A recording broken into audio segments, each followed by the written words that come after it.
Hello दोस्तों, आज बहुत ही इम्पोर्टेंट पुस्तक उपेंद्र सिंह की पुस्तक से हम लोग कुछ मात्र टॉपिक का डिस्कस करेंगे। जैसा कि हम सब जानते हैं कि पृथ्वी की उत्पत्ति कहाँ से हुई है, भारत की उत्पत्ति कहाँ से हुई और ब्रह्मांड की उत्पत्ति कहाँ से हुई, ये सब जानकारी आपके पुराणों में दिया हुआ है।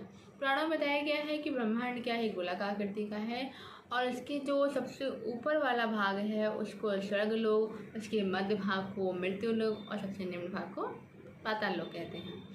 और पृथ्वी को उसमें समतल बताया गया है, चकले के आकार का, ठीक है।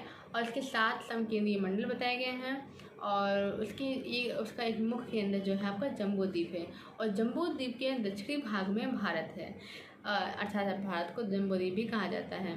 और भारत के मध्य में क्या है, स्वरमेरु पर्वत है। और इसके अलावा आपसे जो इम्पोर्टेंट टॉपिक हम डिस्कस करेंगे वो साहित्यिक स्रोतों की बात करेंगे।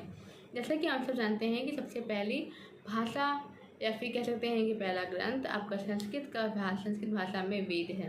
लेकिन क्या इसके बाद भी तो ग्रंथ आए हैं और उसमें आपके बहुत सी भाषाएं हैं, जैसे कि इंडो यानी शाखा में आपका अन्य भाषा प्राकृति है, पाली है।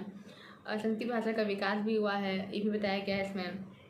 पहला अगर हम बात करें संस्कृत भाषा के स्रोत का तो व्याकरण है, वो पाणिनि का, आपको पता है अच्छे से।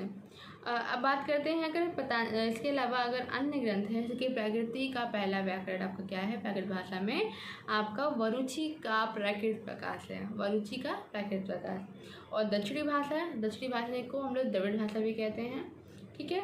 और इसका सबसे पहला ग्रंथ है आपका, जिसकी पहली भाषा क्या है वो तमिल है और इसकी दूसरी भाषा क्या है, कन्नड़ है। और तमिल का अगर हम पहला ग्रंथ की बात करें तो उसका प्रथम व्याकरण जो आपके लेखक हैं वो तोल्काप्पियम या फिर आपका तोल्काप्पिय ग्रंथ है और तोल्काप्पियम इसके लेखक हैं, ठीक है। और ये कब का है, ये संगम काल का है। इसके अलावा अगर हम कुछ इम्पोर्टेंट बात और भी करें तो आपका रामायण महाभारत आप लोगों ने सुना ही है, तो उसको किस अलग अलग भाषाओं में लिखा गया है। जैसे कि आपका संस्कृत भाषा में तो रामायण ही है, उसका अनुवाद जो किया है प्राकृत में वो विमर्शन सूरी ने किया है और वो उसका नाम रखा है परमचर्यो, ठीक है। पाली में आपका दशरथ जातक ने किया है, तमिल में आपका कंबन ने किया है जिसको राम अवतारम नाम से जानते हैं, अवधी में आपका रामचरितमानस हुआ है और बंगाली में कृतवास जिसको बंगाली रामायण के नाम से जाना जाता है। और अगर कहीं की क्वेश्चन आता है कि चतुर्विंशति संहिता किसे कहते हैं, तो वो रामायण को कहते हैं कब, उसमें जब विश्व में 20,000 श्लोक पूरे हो गए थे, अब तो श्लोक और भी बढ़ गए हैं। इसके अलावा अगर महाभारत की बात करें इसमें 8800 श्लोक हैं और इसको विजय संहिता, भारत संहिता के नाम से जानते हैं। और इसका अनुवाद अकबर के